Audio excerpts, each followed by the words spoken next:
Zero Wasters, welcome back to episode 8 of Environmental News, the good, the bad, and the ugly. I'm Stacy Savage, aka the Texas Trash Talker, founder and CEO of Zero Waste Strategies. We're an environmental consulting firm helping business clients reduce waste for increased revenue. On today's show, we're spotlighting 3 powerful topics: recycling and composting infrastructure, food packaging innovation, and circular materials in fashion. So the way this works is that each topic will have a good breakthrough, a bad cautionary tale, and an ugly reality that we shouldn't accept. So at the end, stick around because I've got lots of ways that you can take action. So let's dive in. Topic 1 is recycling and composting infrastructure.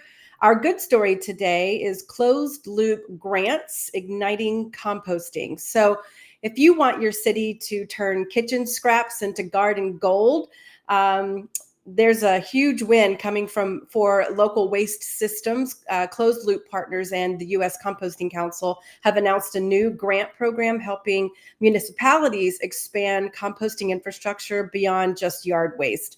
Many U.S. composters currently don't accept food scraps or certified compostable packaging due to equipment or contamination issues. So these grants, which can go up to $50,000, are helping communities upgrade screens, purchase grinders, and invest in outreach to make composting viable and effective. By turning food waste into nutrient-rich soil, cities can reduce landfill methane and enrich local ecosystems. Definitely ask your city or your waste authority in your local area if they're applying for this funding. It could really transform how your town handles food waste. Now moving on to the bad story in this category, advanced recycling tech overpromises. Excuse me. Chemical recycling often sounds like a silver bullet to our plastic problem, but is it more hype than help? Several advanced recycling plants across the U.S. have failed to deliver promised results, struggling with high operating costs, low output, and unclear environmental impacts. These facilities aim to break plastics down to their molecular base, but many end up using more energy than traditional methods and also emit harmful byproducts. Public money and investors' interest have flowed into the technology, but communities are starting to demand stronger oversight and real-world performance data. Before any new facilities are approved, we definitely need full transparency on emissions, efficiency, and actual diversion from landfill. If you want to reach out to your state's environmental agency, urge them to thoroughly vet any new chemical recycling projects that are coming into your state. Also, you might want to check out the new press release from the Zero Waste International Alliance. You can just go to zwia.org about their official stance against chemical recycling and how they do not consider chemical recycling to be part of the zero waste hierarchy for responsible materials management. Now for the ugly story. AI sorting alone cannot solve recycling. AI can now identify every single item on a recycling conveyor belt, but what happens if there's nowhere for those materials to go? A UK-based company has deployed its AI analyzer units in 55 material recovery facilities, which are these recycling plants all over the world, including the US. And these systems provide real insights on waste stream composition, including contamination and missed recovery opportunities. But without strong downstream infrastructure like regional processors and buyers for those sorted materials, even the most accurate sorting systems can't guarantee real recycling. Technology is only one part of the solution. If your city is investing in smart sorting systems, you got to make sure that they're also building out local markets and logistics to ensure that those materials actually get reused and recycled back into the circular economy. You got to ask your local recycling coordinator maybe where those sorted materials are actually ending up, and push for true transparency for the local community. Now moving on to topic 2, which is food packaging innovation.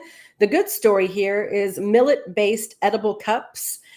So, what if you could eat your coffee cup instead of throwing it away? Researchers in India have developed edible drinking cups made from kodo millet, guar gum, and hibiscus, which offers a plant based, biodegradable, and even nutritious alternative to plastic and paper.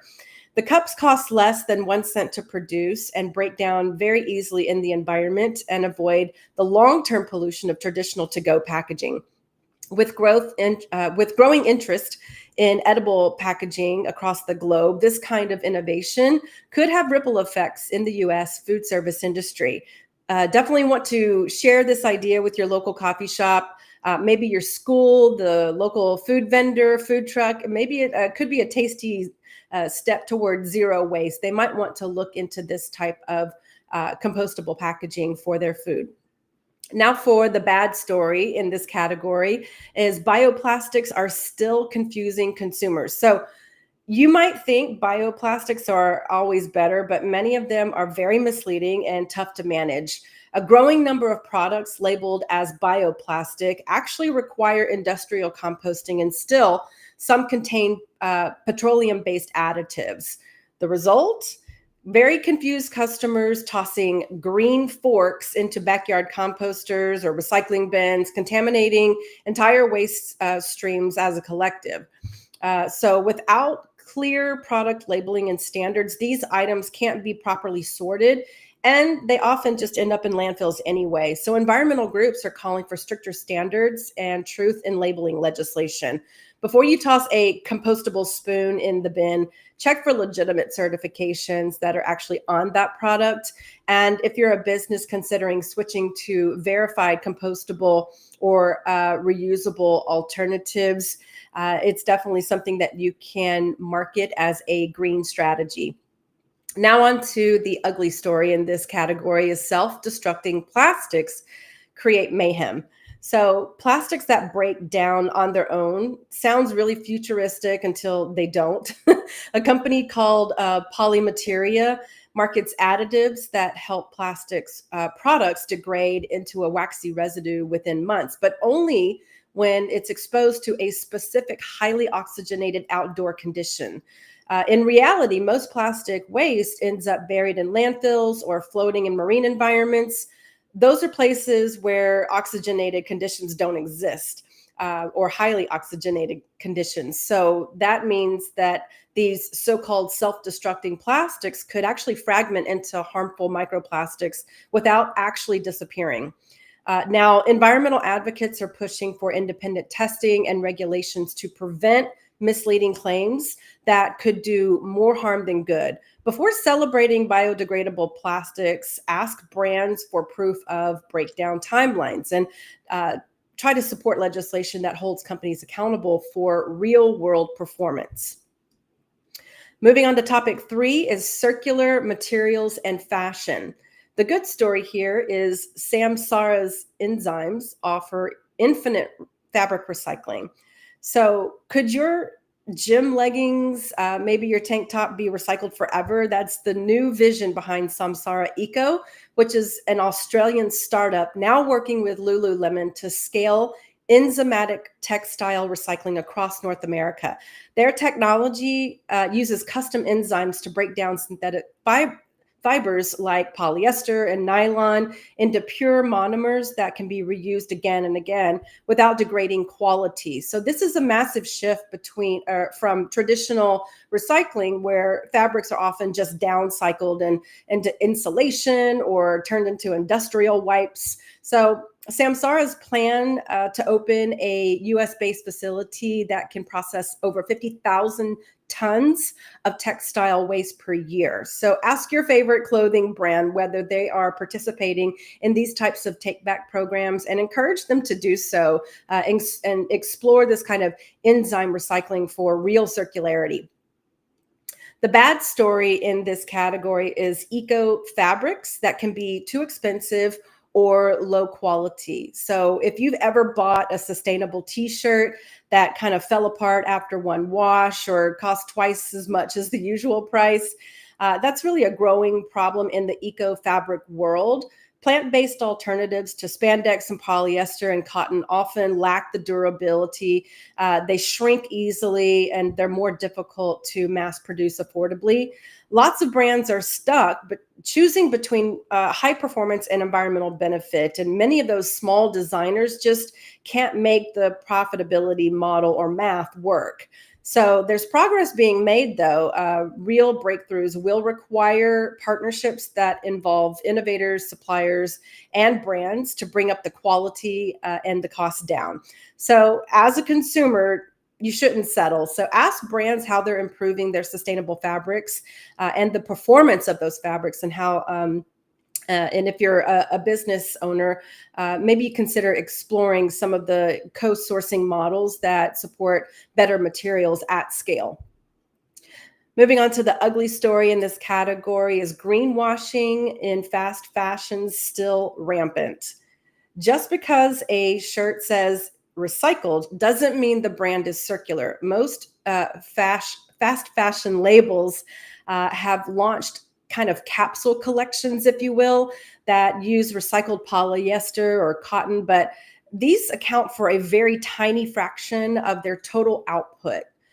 So they will continue mass producing new garments at breakneck speed, but offer these very small sustainability lines to kind of use the buzzwords like conscious or eco, and they really lack the supply chain transparency, offer no real shift in production volume. So in short, they're just trying to kind of greenwash their image while the business continues as usual. Consumers and watchdog groups are calling out this deception, demanding brands report how much of their overall output is actually sustainable. Don't fall for the marketing. Check the numbers. And if the brand won't give those numbers to you in like an annual report that you could easily find on their website, they may be hiding something.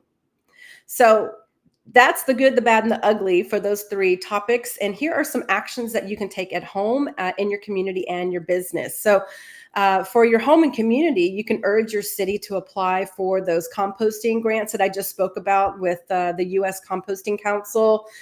You can yourself choose verified compostable packaging whenever you order from some kind of restaurant. See if they've got compostable packaging instead of plastic or instead of styrofoam, especially. Check the sustainability track records of the clothing brands that you really love to make sure that they're not supporting greenwashing. If you're a business or an organizational leader, feel free to explore my Zero Waste Business Academy. It's designed to help you with customized industry-based zero waste solutions, employee education, and green marketing strategies to build out your circular systems with proven programs and tracking. You can also consider raising the bar by instituting a food waste composting system and switching to only certified compostable wares for your employee cafeteria. Now, if you're ready to go a little bit deeper, here are some resources for you to consider as well. And I'll have all of these linked in the comments section in just a moment. So you can, one, subscribe to my new Substack where I dive deeper into these stories and reveal actionable industry tactics. You can also, number two, download my book on Kindle. It's called The Zero Waste Family, and it provides strategies that cut waste and save money on the monthly budget. It's perfect for busy households that want to be greener and to teach kiddos a thing or two about sustainability. Number three, join my LinkedIn Zero Waste Business newsletter for monthly news updates, events, free resources to sharpen your zero waste leadership within your company. And don't forget to grab your free checklist. It's called 9 Ways to Close the Loop, and it's available again in the comments here in just a moment. And if you feel fired up, please like, share, and tag 3 friends who you think need to see this. I'm Stacey Savage, again, aka the Texas Trash Talker. I'll see you next week on environmental news, the good, the bad, the ugly. Stay bold, stay sustainable, and never stop pushing for progress. All right. Thanks so much, y'all. We'll see you next